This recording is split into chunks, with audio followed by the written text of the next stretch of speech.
Shalom saudara-saudari yang dikasihi Tuhan, kita berjumpa kembali. Kita akan membahas kitab Kejadian, yaitu Kejadian pasal 4 ayat 8-12. Firman yang akan saya bawakan ini berjudul kasih antar saudara. Mungkin bagi kalian yang memiliki saudara, baik kakak maupun adik, pasti pernah merasakan ada selisih paham atau bahkan kayak ya bertengkar antar kakak beradik kita. Kadang sampai kelepasan jiwit-jiwit atau bahkan mendiamkan sampai berhari-hari atau yang biasa disebut silent treatment.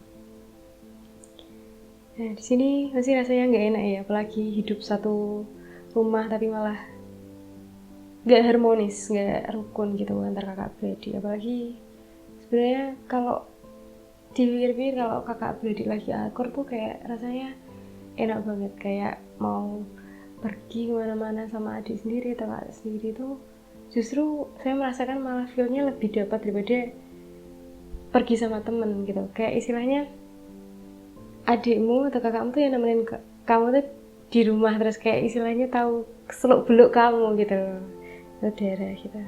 Jadi ya namanya berantem antara beradik itu mesti nggak enak ya. Nah di sini perlu adanya kerelaan, saling memaafkan, saling mengasihi, dan saling menurunkan ego masing-masing. Jangan seperti kisah Kain yang kita tahu bahwa dia merupakan seorang kakak, tapi malah melakukan hal yang keji. Jadi dia membunuh Habil, yaitu adiknya sendiri. Mari kita baca Kejadian 4 ayat 8-12. Kata Kain kepada Habil adiknya, "Marilah kita pergi ke padang." Ketika mereka ada di padang, tiba-tiba Kain memukul Habil adiknya itu, lalu membunuh dia. Firman Tuhan kepada Kain, "Di mana Habil, adikmu itu?" Jawabnya, "Aku tidak tahu. Apakah aku penjaga adikku?" Firman-Nya, "Apakah yang telah kau perbuat ini?" Darah adikmu itu berteriak kepadaku dari tanah. Maka sekarang terkutuklah engkau, terbuang jauh dari tanah yang mengangakan mulutnya untuk menerima darah adikmu itu dari tanganmu. Apabila engkau mengusahakan tanah itu, maka tanah itu tidak akan memberikan hasil sepenuhnya lagi kepadamu. Engkau menjadi seorang pelarian dan pengembara di bumi. Jadi di sini kita tahu ya bahwa kecemburuan Kain ini tidak terbendung. Dia nggak bisa menjaga emosinya itu hingga kelepasan menyakiti dan membunuh adiknya.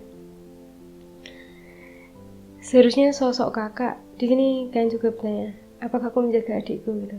Yang kita tahu bahwa kakak kan yang lahir duluan gitu. Ibaratnya bisa dibilang kakak itu orang tua kedua setelah orang tua kita sendiri. Ini dari sisi adik ya. Jadi istilahnya kakak itu sebagai panutan juga dan tempat perlindungan bagi seorang adik, seharusnya seperti itu. Dan di sini juga seharusnya sebagai seorang kakak, Kain ini tuh bisa berlapang dada. Seorang kakak kan biasanya memiliki rasa keikhlasan ketika adiknya itu mendapatkan lebih, kayak misalkan ketika dikasih uang 20.000 sama orang tua gitu, adik kita jajan dulu gitu, istilahnya kan mereka lebih kecil dari kita gitu. Setidaknya rasa kebahagiaan adik itu didahulukan daripada kebahagiaan seorang kakak gitu. Nah di sini rasanya tidak dimiliki Kain. Rasa berkorban itu, rasa keikhlasan adiknya lebih unggul itu tidak dimiliki oleh Kain gitu. Jika kita melihat banyak sekali ya, kadang teman saya juga sendiri cerita gitu, aku berantem sama kakakku sampai 2 hari gak ngomong gitu. Ya memang, apalagi yang jarak umurnya dekat ya saudara. Biasanya yang jarak umurnya dekat lebih sama-sama gedenya, sama-sama saling gak mau ngalah gitu biasanya. Nah di sini ketika kita melihat situasi sekarang ini juga, bahkan gak cuman diem-dieman aja, Bahkan ada beberapa kasus pembunuhan yang sudah dilakukan oleh keluarga sendiri gitu.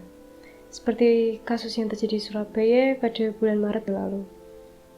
Berita ini saya ambil dari kompas.com gitu. Jadi inisial RK ini seorang kakak membunuh adiknya sendiri karena cuman tersinggung. Jadi kejadiannya itu hanya karena sang kakak ini meminta rokok, istilahnya kayak sang kakak ini nggak punya rasa ewoh ke tetangga gitu. Terus adiknya merasa malu dan akhirnya mungkin berbicara keras kepada kakaknya dan melaporkannya kepada ibunya sendiri gitu. Mungkin dengan situasi seperti itu kita sudah bisa baca ya. Jadi mungkin seorang kakak ini rasanya dia kesinggung loh. Kamu tuh adikku kok malah yang ngasih ujang-ujangan ke aku tuh ngapain gitu. Ngapain kamu ngatur-ngatur hidupku gitu. Apalagi ini dibilangin ke orang tuanya, otomatis kakak ini mungkin malu ya gitu. Jadi karena tersinggung itu akhirnya tersangka langsung ngambil pisau dapur dan menyerang adiknya secara brutal di ruang tamu. Yang dilakukan RK ini sama seperti yang dilakukan KN, jadi sama-sama membunuh adiknya sendiri. Perlakuan mereka berdua ini kita bisa bilang kejam sekali ya saudara. Membunuh yang istilahnya satu darah, karena adik sendiri kan dilahirkan dari orang tua kakak juga gitu loh, tapi tega menyerang dan membunuh adik mereka sendiri gitu. Mungkin mereka pada saat itu merasa sangat marah, merasa sangat tersinggung,